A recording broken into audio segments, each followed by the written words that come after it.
This is the myomectomy in 35 years old female who came for the concerns of infertility. She has been unable to conceive from last 5 to 10 years due to this huge myoma which is present in the fundal region of the uterus. You can see this myoma is causing the pressure effect over left fallopian tube as well over the endometrium. So it collapses the endometrial cavity, which leads to failed implantation and the pressure effect over the orifice of the fallopian tube, another reason of the infertility. So the decision of incision over the uterus should be meticulously planned after inspecting both fallopian tubes and their location, and make sure your incision doesn't encompass the fallopian tubes or their orifices to prevent the damage to the openings of the fallopian tubes. We can either inject the vasopressin or the adrenaline, whatever is available, to minimize the bleeding. I have started with the monopolar hook, opening the perimetrium followed by the muscle layer, that is the myometrium. Later on, due to some bleeding, I am injecting the adrenaline.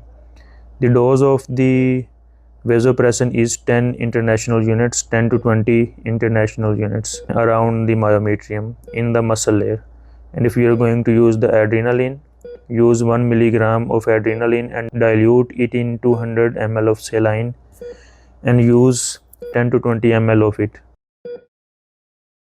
This is the myoma screw which I am going to use to anchor the myoma, to fix it, and it helps in manipulation of the myoma because I am not using the uterine manipulator. Otherwise a uterine manipulator can also be used, but the myoma screw is better and superior to the manipulator in handling of the myoma and its manipulation and the dissection around it.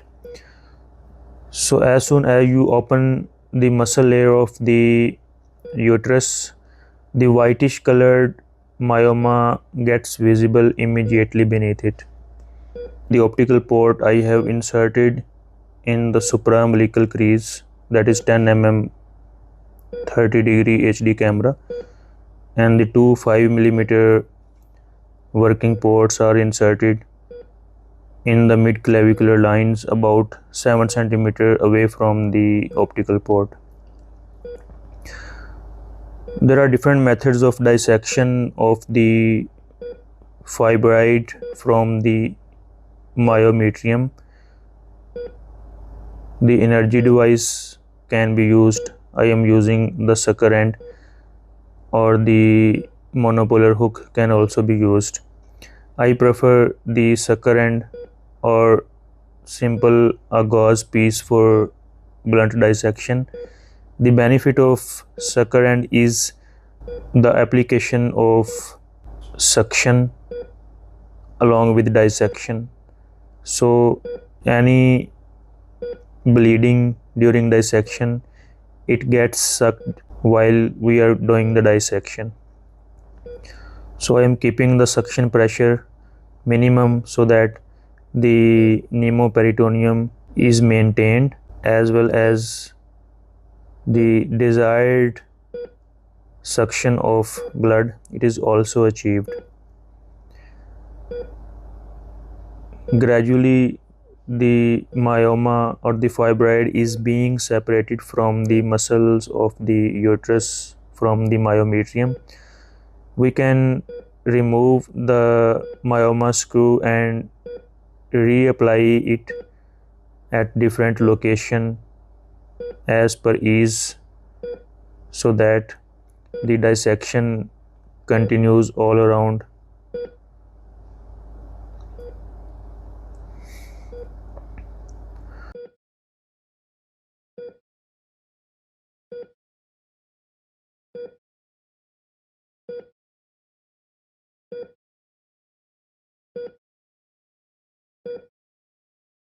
When reaching near the base of the myoma where it is adherent to the endometrium, it is very important and meticulous dissection is required not to open the endometrium.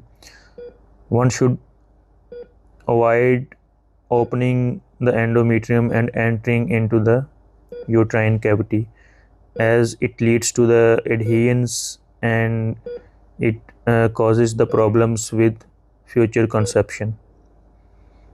So here I am using the gauze piece to separate and dissect the muscle fibers from the myoma.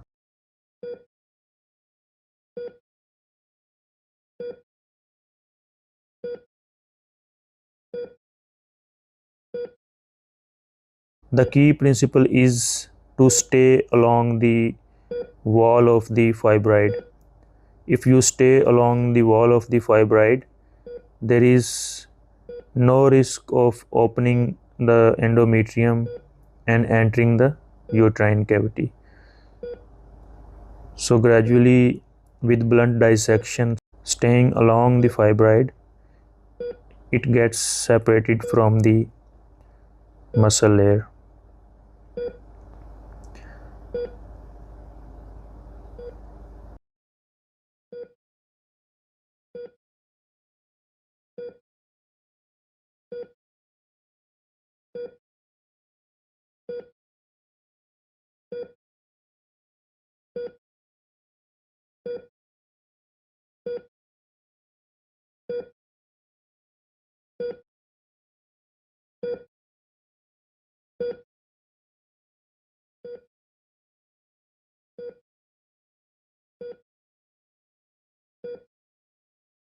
Now there are only a few attachments left with the muscle layer, which I have taken down with the monopolar hook.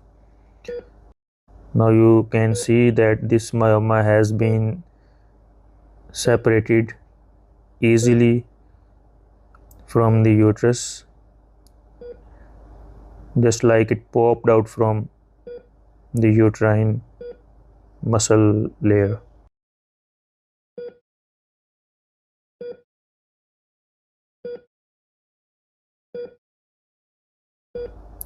I am using Vicryl 20 to close the muscle layer in interlock fashion. Uterus should be closed in two layers. The first layer is closure of the myometrium with interlock fashions. The interlock suture is hemostatic because the maximum bleeding during myomectomy is from the muscle layer. There are blood vessels and the veins present in the muscle layer which bleed during myomectomy.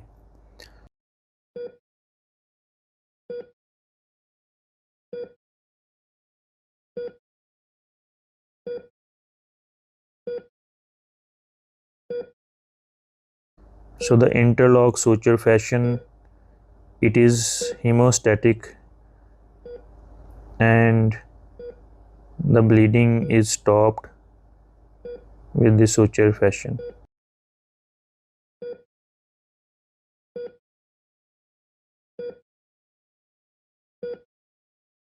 Make sure not to take the needle bite from the endometrium, as it again leads to the adherence formation and causes the problem with conception and fertility.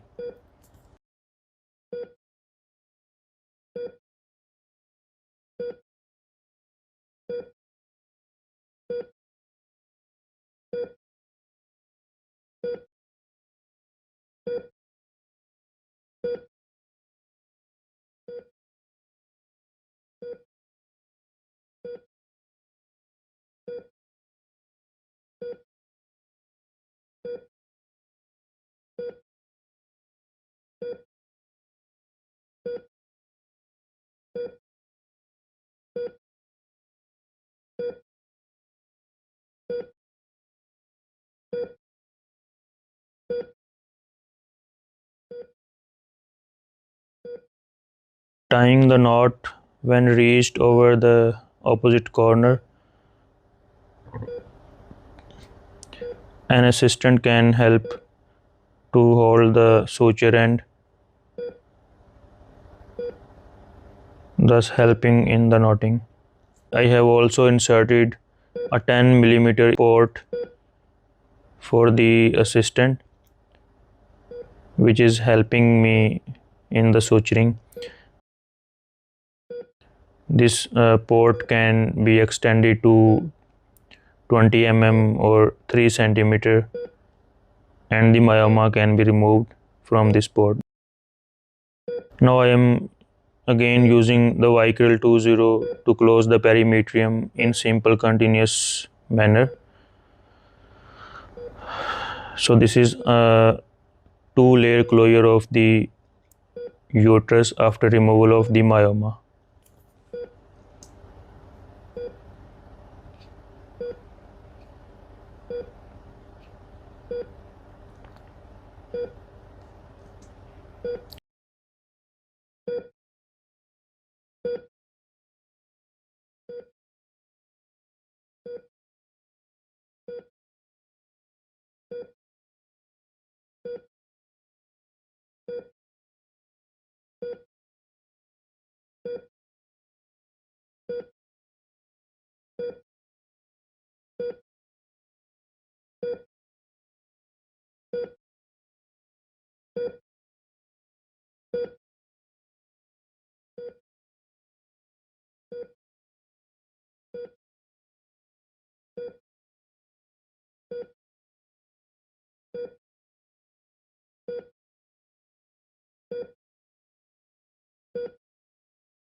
Due to the shortage of the thread, I have taken another thread and started from the opposite corner and going backwards towards the previous thread and will tie the knot with it.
Here our suturing is complete, and this needle again is removed via the 10 mm port,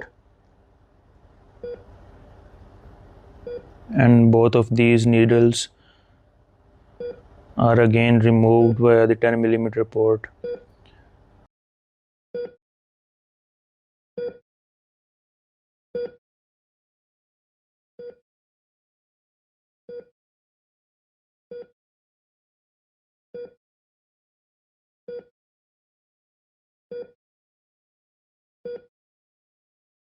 Now anchoring this myoma in the myoma screw for support while I am cutting it with the scissor to divide it into equal halves or elongate it so that it gets easily removed via the small suprapubic incision. Many surgeons use the morcellator to remove the myoma in chunks or bit by bit, but if you don't have the morcellator, you can simply cut it into 2 to 3 pieces for easy removal. Now I am introducing an endo bag to extract the specimen. This is a glove piece transformed into a pouch.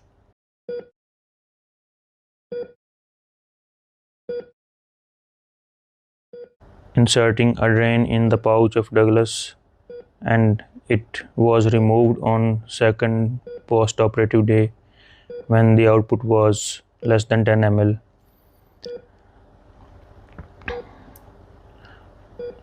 After slightly extending the incision, the myoma was removed easily, and that's it. The patient was discharged on very next day after removal of the drain. Thank you for watching.